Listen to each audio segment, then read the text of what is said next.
Hello everybody, welcome back to another day of training every single day. This is me in the morning, starting off, warming up a little bit, and then I tried to get into some handstand work, but I guess I just wasn't too coordinated just quite yet. Sometimes you need to warm up with some techniques, but today was not one of those days that I could warm up with a handstand. Overall, the rest of the day kind of smoothed out, did some medicine ball, some better handstand practices at the end, and then a nighttime stretching like I normally do. Today was a pretty easy day. I didn't do anything too strenuous.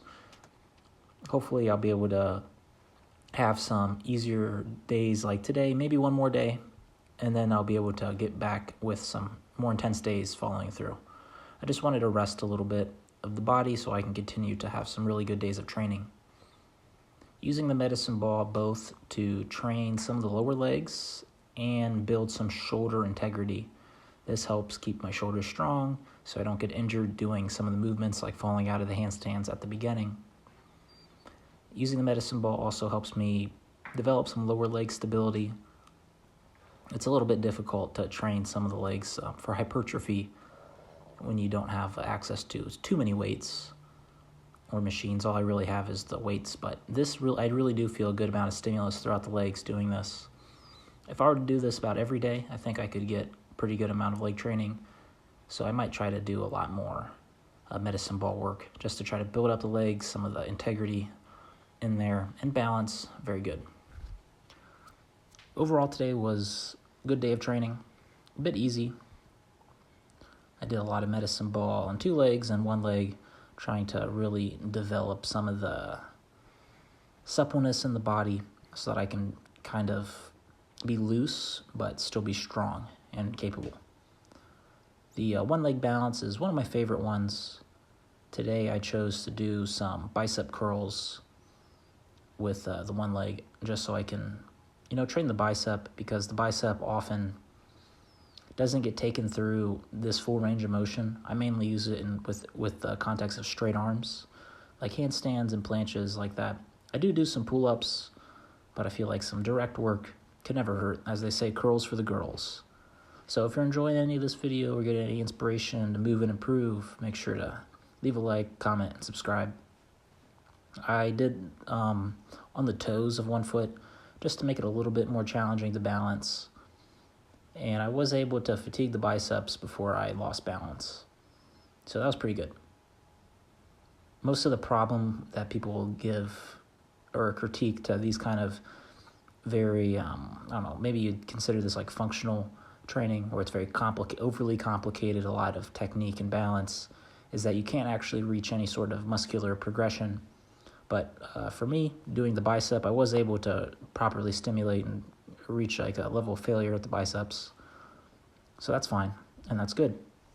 Overall, I wouldn't say it was like too amazing of an exercise, but it was pretty easy to conceptualize for me to do and to perform. Just some variety of squats right here. Very good for training some of the rear delts in an unusual way. But the squats mainly just were to get some blood flow throughout the knees, and that transitions into the nighttime stretching. Before I get into that, I do a handstand. This is one of the better handstand balances for today. I get a good alignment, and then I do a pirouette. Then I try to get a good alignment again. Boom. And then I try to pirouette in the other way, but my other way is the way I'm not too good at. But I was happy that I was able to at least spin 1 time. Then I actually get into the nighttime stretching. I don't really remember what I did, but seeing it, I did some leg lifts here just to ease into it, because I was feeling a little hesitant into doing some very intense stretching. So I just did a little easier one here with this butt stretch. You might see this a lot in just regular gyms, very common stretch, but effective nonetheless. After that, I get into some better exercises with the shoulder jump rope, one of my favorite ways to build some shoulder mobility. This was quite a while since I've done this, and I didn't mean, today was pretty tough on the integrity of my shoulder, like training the joint itself. So I was a little bit scared to push this shoulder jump rope too hard. So I'm not sure if I really should have done this. I was getting a real painful stretch in my chest or shoulder, that kind of area. So that kind of made me scared to really push any of that any farther. Doing some 90-90 position. Now, upside for today was that this was one of the best 90-90 positions I've had. I was able to really understand the position better than I ever have before. I'd recommend if you're going to do this exercise or movement, you hold a weight in your hand and hold it out in front of you. But I was able to properly work within this position without holding a weight in front of me, just to make the alignment better. I was able to really grip the ground with my feet and really utilize my lower body to move and improve. So I also did some, I think they call them gorilla push-ups, where you just lean down towards the bent leg in front, and then you push yourself back up with your arms or just your leg. That's one of the moves I saw from Cador Ziani, a very inspirational longevity case, and has a lot of good wisdom if you want to check him out yourself. I also stretched out a little bit in the butterfly stretch. So I'm glad to say that I'm improving my understanding of the 90-90 position and this Taylor's pose position. Before, like in the past, I wasn't able to really, I could put myself in, the position, but I wasn't able to really activate the right muscles and be in control and really be stable within it. After I did that, I stretched out my wrist. I took a little bit of time off of the fingers. Normally I do my fingers at night, but I just did the wrist today and the feet.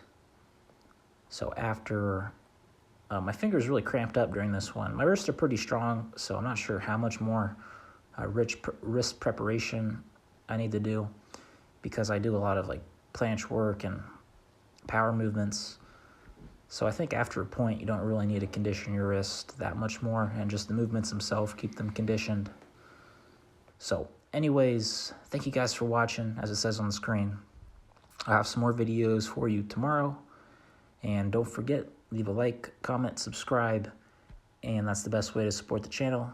It's absolutely free, and I'll see you next time. Bye-bye.